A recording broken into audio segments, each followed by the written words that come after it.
Welcome back to Mitchell Makes Vids, where we spotlight stocks with explosive action.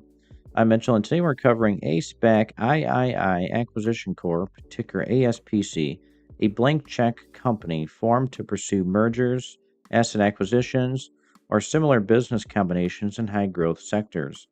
December 2025 has been wildly volatile for ASPC. Shares have experienced massive intraday swings, including a recent surge of over 129% in a single session, hitting a 52-week high above $63 before pulling back sharply. Trading saw halts due to volatility pauses, with resumption bringing continued heavy volume and momentum trading.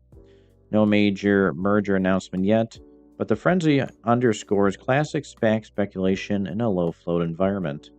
With shares fluctuating dramatically recently amid the mid teens to higher, ASPC embodies high risk, high reward potential. Momentum play or quick fade?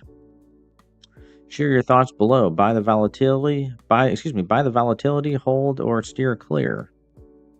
Like for more volatile stock alerts, subscribe and hit the bell. Thanks for watching. See you next time on Mitchell Makes Vids. Guys, check the links in the video description below. Make some money. Become a member of my YouTube channel today. We'll see you in the next one.